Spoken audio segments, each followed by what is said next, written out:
All right, folks, let's talk about light, and I'm going to break it up into a lot of different easily digestible sections. And so I like to break things up as simply as it can be, or at least as I can figure it out. And so we're going to talk about natural light, well, then we'll talk about artificial light and adding our own light, and we're going to just take it one step at a time. We'll start with just using the built-in flash on your camera, slowly getting that off camera using multiple strobes for taking portraits and so forth. And so first off, let's just talk about the qualities of light, things that you want to think about when quantifying the light that you are in and working with.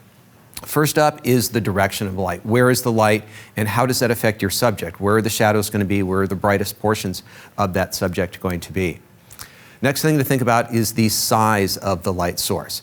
How big is it? And so you want to be thinking about the sun. The sun is huge, but relatively in the sky, it's really, really small. It's smaller than your thumb at arm's distance from you. And so it's going to cause certain types of shadows that we're going to talk about as we get through this section. Next up is the intensity. How bright is the light? The brighter the light, probably the brighter or the more significant the shadow is going to be. The edge from light to dark is going to be more significant there. And you may want an intense light, but a lot of times photographers don't like intense lights because the shadows are so drastic. But for certain types of photography, it's quite good. Next up is the color of the light.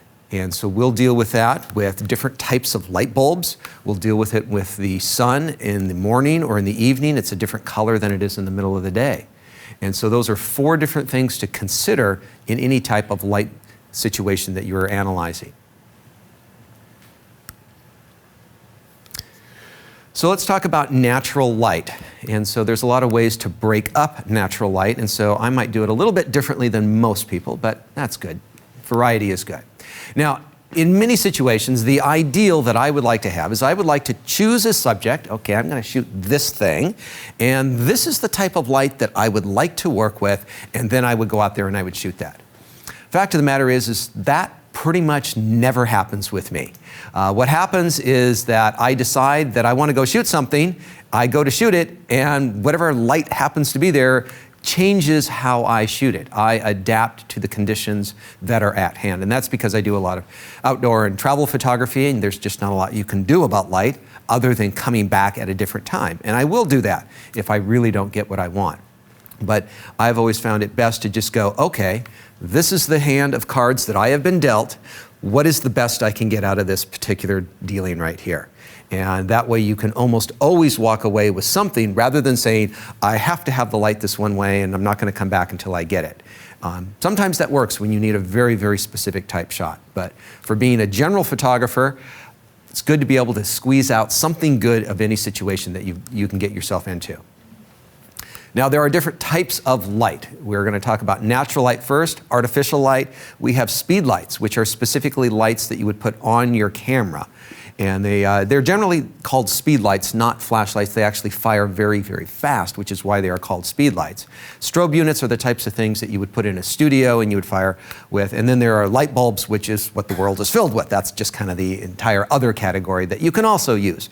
There are people doing great photography, going down to Home Depot, buying shop lights. They're inexpensive ways to light a certain type of scene. And you color correct for them, they can work totally fine in some cases. So this first section is on natural light, and natural light can once again be broken down into many different categories, and that's what we're trying to do. Break things down to really talk about one thing at a time. We have direct light, indirect light, and other. Now, the way I like dealing with lots of stuff is if there's something small and pesky, I like to get it out of the way right away. And so other types of natural light would be fire, lightning, lava, bioluminescence. There can be some other things out there. These really aren't a major part of what you're going to be dealing with, and so we're kind of not going to talk about them right now. So we have direct sunlight and indirect sunlight, and these go by a variety of different names depending on who's talking about them. And so sunshine versus ambient light. I hear people talk about ambient light. What it really is it's just light reflecting around. And so these are the 2 major categories that we're going to walk through. And this section, I have to admit, is a little bit different than the rest of my class. And so we're going to be looking at a bit more photos than we have in the past. And there's going to be a lot of bullet points, just a few things to think about with each different type of light source. So the most common type of light that we're likely to deal with on any sort of regular basis is direct sunlight. So good old sunny day out there, and this is going to be, in some ways, a good time to go out and photograph, and in other ways, not so good. And so let's look at some of the benefits, advantages and disadvantages of this. So when you go out and photograph on a nice sunny day, there is an abundance amount of light. And so it's going to be very easy to get photographs when it comes to setting shutter speeds and apertures and the ISO. Your ISO is going to be nice and low. You're going to be able to get fast shutter speeds if that's what you want very easily. You're going to get typically very saturated colors in that time. The middle of the day can be hard for some reasons, but it can also make for really good black and white images. It tends to be a little bit contrasty, which we'll talk about in the disadvantages, but that contrast actually becomes a benefit in black and white. And one of the things you'll notice as we continue to move through this class, and I don't think I've done it much up to this point, is I haven't shown you a lot of black and white work. And I am a big fan of black and white. That's how I got started. I've developed a lot of film in the black and white film in the darkroom. And I think it's a great way of displaying images. And I'll have a whole section on black and white when we get into the photographic vision section. We talk about color versus black and white in there. And so we'll see some more black and whites as we go through this class. And so these shadows can help reveal depth and shape. And this is going to be a common topic when we talk about light, is texture and depth and shape, because shadows really can reveal the shape of subjects, and depending on where it is. So the disadvantages of being out there in the direct sunlight is there's a very wide dynamic range. Things that are in the shadows are often hidden and hard to see. And so if there's something important in the shadows, you're not going to be able to see it very well. And this high contrast just doesn't work out for some scenes. And to be honest with you, it's a little difficult to work out in a bright sunny day for a long period of time. Your eyes just get tired from all that light. It's hard to see images on the back of your camera. I know those of you who have mirrorless can just look into the viewfinder and see what's going on. But it does tend to make things a little bit more difficult to work with in many regards. But it's very convenient as far as culturally. It's very easy to be outside at that time. So if you do need to go out in the middle of the day to shoot, when you have direct sunlight, it's going to be better when the sun is low on the horizon for reasons that we will continue to talk about in here. Middle of the day is often a great time for using the polarizer, and so that's when that polarizer will have a very strong effect. And I often think of this as kind of the grand landscape time. When you want the big picture so that people can see a great big environment, it's usually taken in direct sunlight so that you can see it. One of the things you want to be careful of is not including too much blank sky. I love the color blue, but just blank blue up in the sky sometimes doesn't look so good. And so concentrate on the areas that have detail and information that people are going to want to know about. There are different types of direct sunlight, and it basically has to do with where the sun is and what's getting illuminated. So let's break things down a little bit further and take a look at some examples and talk about each of these different types of direct sunlight. So front light is where the front of your subject is fully illuminated or nearly fully illuminated with sunlight. And so this is in some ways a very easy and simple and basic type of light. It's very powerful, and it's very good for shooting like sports or action photography because you've got a lot of light coming in on your subject, and you can set really the fastest shutter speeds possible because you have the most amount of light coming in. We don't really have a lot of shadows, so your subject is fully illuminated, which can be kind of easy, and we're going to get some really nice colors in here. And so it's just kind of a simple exclamation mark that's, it's not really the most exciting light, but it's a lot of it and a lot of color there. Disadvantages here is that because the light is coming straight on, it's what we call a flat light, which means it's hard to see anything shapely, and everything just kind of seems flat. It's hard to tell where things curve and bend and so forth. In this particular photograph, there's some details in the rocks on the bottom half of the photograph, but it's really kind of hard to see what that texture is. You can tell that there's something going on, but it's not real clear as to how rough it is and what's going on in that rock. And these scenes tend to lack a bit of depth. As I say, they just kind of seem flat in that regard. And it's a little bit harsh in many different types of photography. We'll see this in portrait photography. It just doesn't look too good. If you are shooting in this type of direct sunlight. Try to keep the sun low on the horizon, then you might get a little bit more in the way of some shadows and some shape with things. With the direct sunlight right behind you, the polarizer is not going to have much effect. So if it's coming right behind you, not too much effect. You're going to need the sun off to your sides, either to your left side or your right side, so that what you're shooting straight ahead is going to have a good polarizing effect. And this can sometimes work with subjects that already appear or look good that are flat. I'll show you an example of that, I think. So straight on forward, it's not the most interesting lighting, but you know what? It's okay because we have a pretty interesting subject. It's sharply in focus. And so maybe it'd be better with better lighting, but you know, this is a quick grab shot that I had 5 seconds to get, and there was no going back 6 hours later when the sun was setting. And so you do the best that you can in the conditions that you're at. Front lighting, very straight, simple lighting. Yeah, this might be more exciting at another time of the day, but the camel auction happens at this particular time of day, and he was available for this 5 minutes, and that's when you can get your photo. But everything's illuminated, fairly colorful image with a nice blue sky there. Nice even lighting on this, a little bit of shadows on the left-hand side, but for the most part, fairly fully illuminated with front lighting.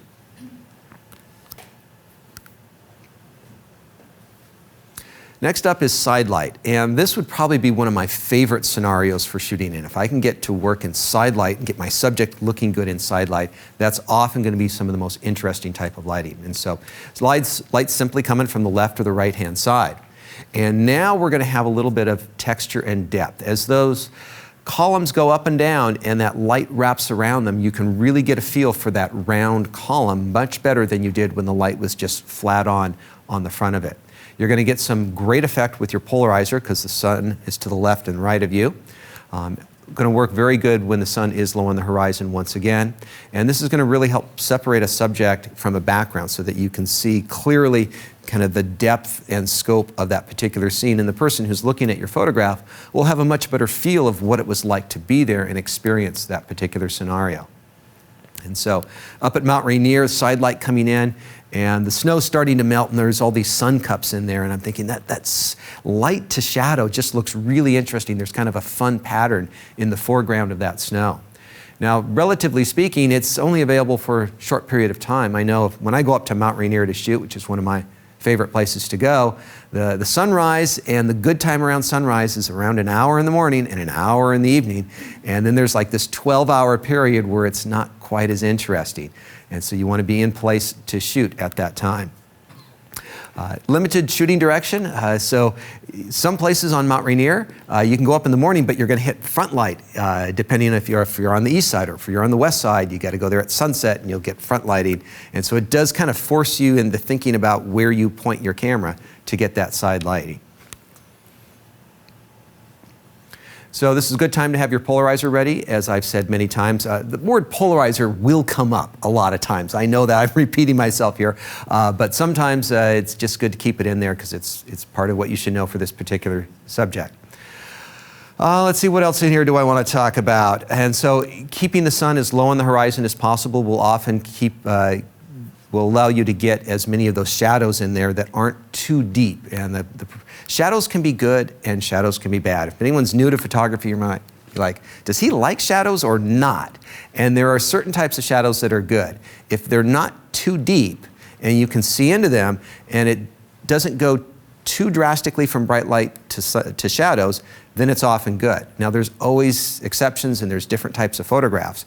In some cases you may want really dramatic differences between the sunlight and the shadows. It really kind of depends. It's a love-hate relationship is what it is.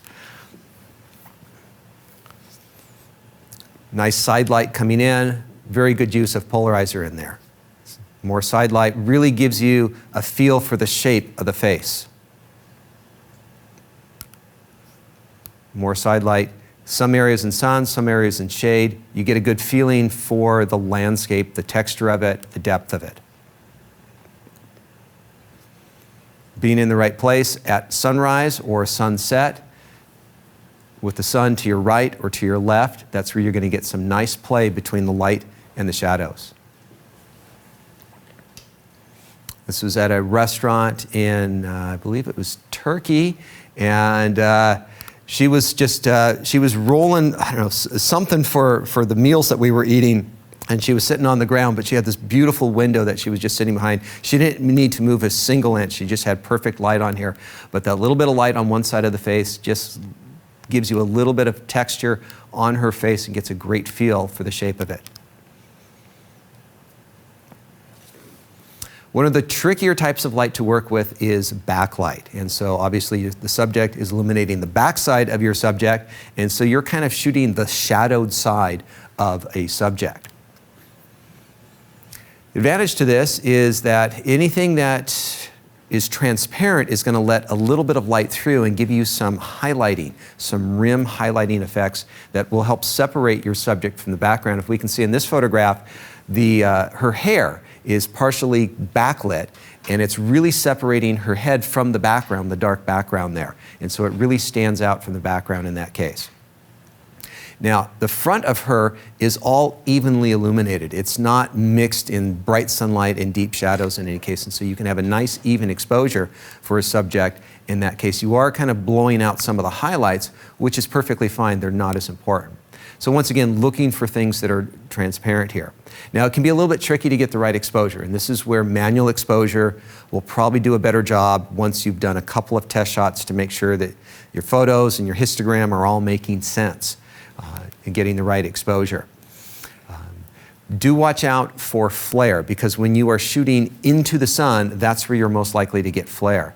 On this particular shot, I felt I was very creative because I found a subject that I wanted to shoot, and I knew that I could move a little bit from side to side to get the shot, and there was a tree off to the side, and I was able to stand just between so that the tree blocked the sunlight coming in my lens. Because sometimes this is going to be a situation where the sun is still going to get into your lens even with a hood on the front of your lens. And so if you may have to put your hand out or find something else to block it with. The other key thing for getting a shot like this is the dark background. You want to find a background that doesn't have a lot of sunlight on it.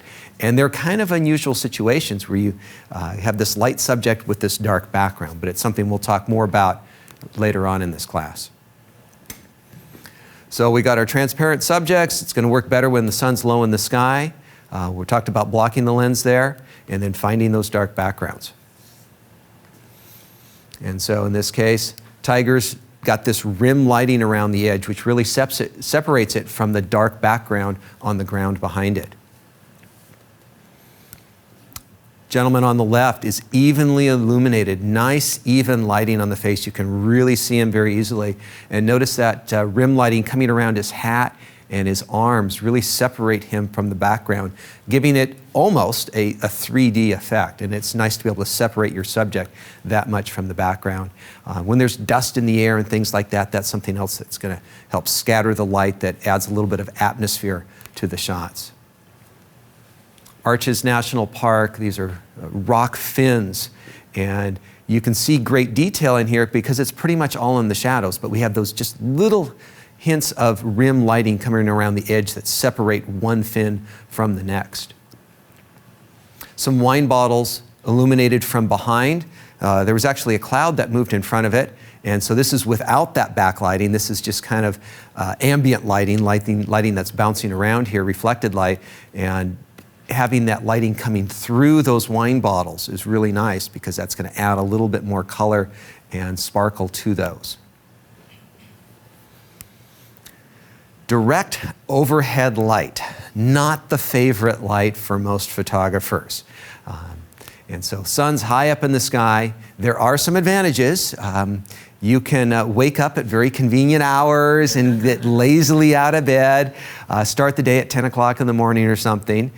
You can shoot for a long period in the middle of the day, and it's really easy technically because you got a ton of light. You probably don't need a tripod. And I know I've been out doing landscape photography, and I'm just trying to make use of the day. I know it's not the best time to be out there, but I want to go out for a good hike anyway. I don't need to worry about bringing the tripod because I can still shoot at f/22 and handhold the camera because there's more than enough light out there during these times. So it's very, very convenient. But there are some serious disadvantages. It's a very wide dynamic range. In this particular photograph, we can see the object in front of us pretty well, but that gigantic sea stack rock there, we have a hard time. And that's because of the shadows. Now, the object in the foreground, we can see into the shadows there pretty well, and that's because the light is reflecting off of the sand to the shadowed areas of that subject, and it's all pretty close to the sand. It's only like a foot and a half away. Getting light back up onto that rock back there, well, it's got to travel much further distance because it's got to go back down to the sand and then all the way back up, and it just becomes this dark, almost, I mean, you can barely see it, it becomes almost a silhouette in that case. And so anything important in those shadows, they're gone, and they're no longer part of the picture. And it does have a very ordinary look because that's the way we usually look at the world. And so the biggest tip is just avoid it. And so I go out on a lot of photo trips, photo road trips. And so my photo road trip usually consists of driving several hours or days away from where I live. And the middle of the day is all about driving and getting to a new location. And then I'll shoot at sunset and then download at night and get my rest and get up early in the morning, shoot sunrise. And then either I'll drive to the next location or I'll take a nap in the afternoon and not worry about things. But I'll try to work those evening hours as much as possible for doing landscape photography. And so here's in the middle of the desert in the late morning, almost mid-afternoon, and you can just see there is not much in the way. This is not a good photo. I'm not showing you this because I think this is a good photo. This is a kind of a bad example of, this is what happens when you get really flat lighting overhead. Now, there are some things that look perfectly fine under this type of lighting. Shooting airplanes like this, they have light coming in at the top, they're getting illuminated, nice, colorful, powerful light, allows you to shoot with really fast shutter speeds. It's not bad all the time. In this case, once again, it was kind of like the first shot I showed you. There is light bouncing off of the dirt, which is actually very light in color and which is acting as a natural reflector, filling in the shadows of all the tulips here. And so the difference between the bright sun and the shadows is not that much because there's a natural reflector working in our favor. Another type of direct lighting is spot lighting, and this is where we're going to get a narrow beam of light illuminating part of our subject. It's not real common, but if you have the opportunity to take advantage of it, shoot all that you can because it comes and goes very, very quickly, that is for sure. And so it can really yield a very dramatic effect on a shot because it's fleeting. It only lasts for a very short period of time. And so it's going to give you that unique look. And it's going to highlight potentially the right area. And so your timing needs to be right on this. And so this is spotlighting just caused by light being in the right position as it's rounding a building. We get this little bits of highlight on these statues here. You will have a very wide dynamic range in some cases, and it's almost like backlighting or rim lighting in some cases. And this is another case where manual exposure is probably going to rule the day because of the unusual mix of light and shadows. This is where you probably want to shoot a manual exposure, check it on the back of your camera in your viewfinder, look at the histogram, make some adjustments, and proceed from there.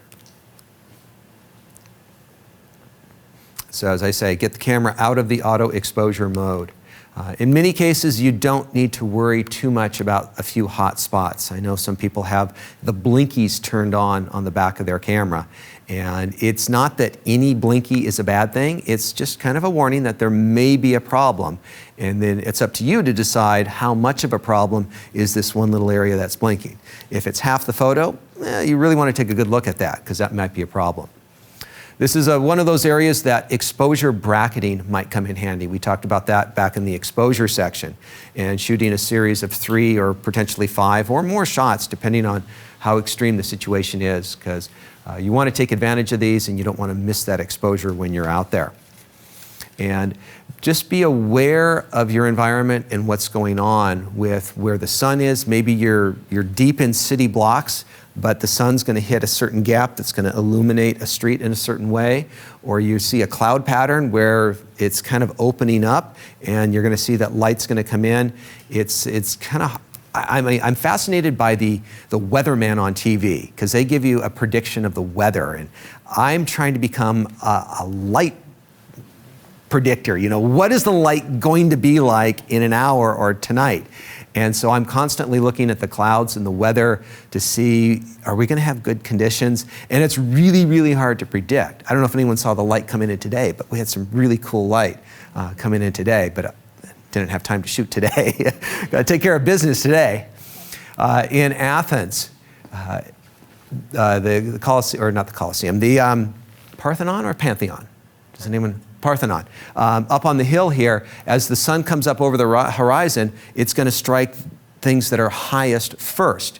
In about an hour, the entire city here is going to be bathed in sunlight. And so having this one little area up above everything else allows us to get that spotlight on it. In Yosemite National Park, let's see, this would be at, I believe, sunset here. You know, last rays as the sun's going down, it's hitting Half Dome right at the very top. And so these taller structures will be able to get that last little bit of light which separates it from everything else. And one of the things we'll talk about in photographic vision, the last section, is that your eyes are attracted to bright subjects. And so if it's bright, it's probably more significant than what's dark in the photograph. And so that's one of the ways that this is just intrinsically working in a particular photograph. So we have our tall peak getting bathed in sunlight before it fully illuminates the rest of the valley. A question had come in from Gordon of GM4 Designs. What if there is a wide dynamic range between the hot spots and the black areas? Should I go bright or dark? Well, it depends on what's in those bright spots and those dark spots, because the general rule of thumb is don't let the hot spots get overexposed. It's more natural in a general photograph that we can see up to the brightest things, but the darkest things sometimes we just can't see. And so the way we see the world, very seldom is there anything that we can look at with our own eyes that is so bright we can't see it. I mean, generally there's the sun. Sometimes, like studio lights like these are kind of bright, but I mean, I can still look directly up at this light and I can see detail of it. Okay, now I'm blind. No. But it's quite common that there are things in the shadows that are very, very dark. And so generally speaking, you want to protect the highlights. But every once in a while, there's some rim lighting on subjects that just doesn't matter. And it's more important what's in the shadows. And it's a balance, and I can't give you a for sure if it's one or the other. It tends to be to protect the highlights, but there's plenty of exceptions where you go the other direction on that. Great, thank you. A question from Gabriella. Is there an app that you would recommend for light prediction or giving at a particular location, certain time of day? Do you know of any? I know that there's some apps out there. I don't use a lot of apps. There's a few apps that I use. There are ones that will tell you where the sun is and where it will be at a particular time. I'm just kind of more old school. I like to go out there and actually see it. And I found that some of them are not totally accurate depending on the size of the hill and, oh, they just put up a new building and that's blocking the light. But it can get you pretty close to the right margin. And one of the things I will talk about when I talk about shooting sunrises and sunsets is doing your research. And so there are some good apps out there. I don't know them, but they're pretty easily found at the app stores. And you should know, whereabouts is the sun going to come up, how fast does it travel across the sky and so forth if you are getting into that. And so they are out there. They're not totally necessary, but many photographers have used them to great advantage.